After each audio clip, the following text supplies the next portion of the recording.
Time for the evening rush. The city says its immigrant family status is the reason they are losing out on $1 million from the feds. The city was originally given more than $2 million in grant money from the Department of Justice to test more than 5,000 rape kits. But City Councilor Pat Davis says because Albuquerque is a sanctuary city, they were told money promised just last December was no longer available. Colorado now reporting its first presumptive case of coronavirus. Colorado officials say the case there is related to an out-of-state visitor in his 30s. He is now in isolation. UNM viral immunologist Stephen Bradfute says people should be concerned but not panicked. He says 80% of coronavirus cases are mild. A city councilor is hoping to bring shoppers back to Nob Hill businesses. To help put money back into a local small business to help get them started. Councilor Pat Davis is teaming up with Nob Hill Main Street for the neighborhood night out on the first Thursday of each month. They're inviting the public to join them at one of the 20 new or returning Nob Hill businesses.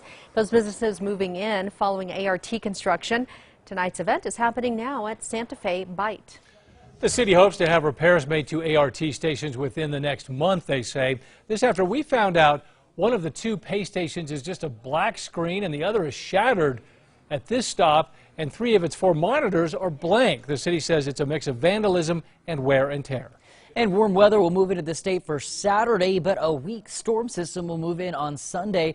This weak upper level low is going to bring in a chance for scattered showers across the state, but with some very mild air in place, we're going to keep that snow level very high, above 9,000 feet. The rain and snow chance will start to taper off by late Sunday and into early Monday morning.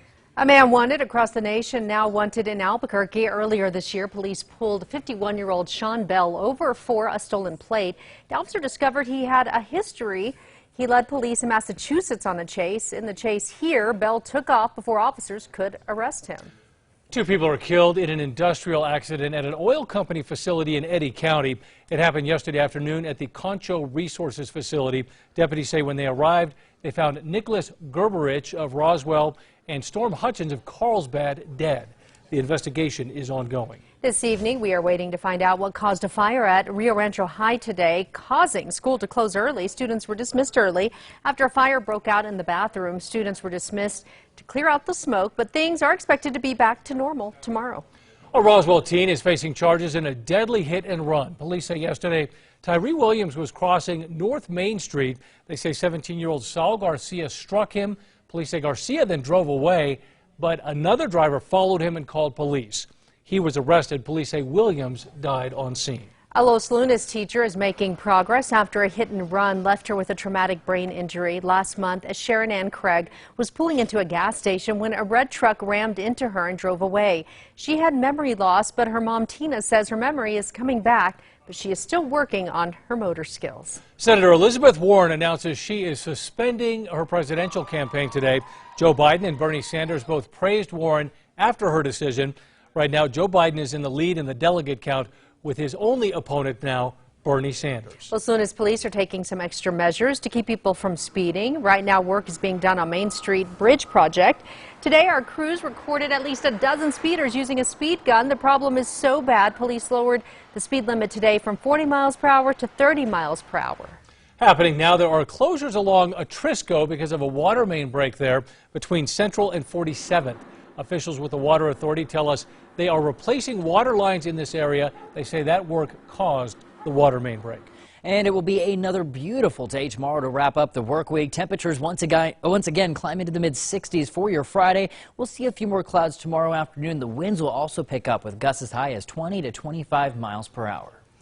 Senator Martin Heinrich is working to fight poverty under the Bipartisan Economic Empowerment Act. A number of government assistance programs for low-income Americans would be streamlined, and states would get help in targeting those in greatest need of help. Heinrich says New Mexico's Head Start and early education programs would benefit from this. You can donate $100 and get a chance to win a new house. Today, St. Jude broke ground on the first St. Jude Dream Home giveaway here in the metro.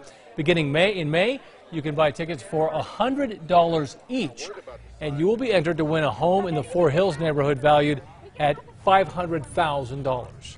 You can get involved in an exhibit commemorating the 50th anniversary of Balloon Fiesta. They are creating an interactive timeline that will include photos from Balloon Fiesta's past. So they are asking Fiesta goers to submit 5 photos showcasing the event.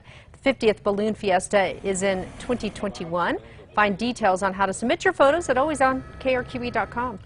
The New Mexico Film Office says a Netflix series will hold an open casting call tomorrow from 2 to 5 at the UNM Aperture Center. The production is looking for cheerleaders, basketball players, and students ages 14 to 22. The flyer has a Stranger Things theme to it. The Isotopes alter ego, the Mariachis, are offering a deal. The Isotopes Mariachi 6-pack is on sale for $99. It includes box-level tickets to all 6 mariachi games this season, including El Hurricane Night. Their first game is April 14th.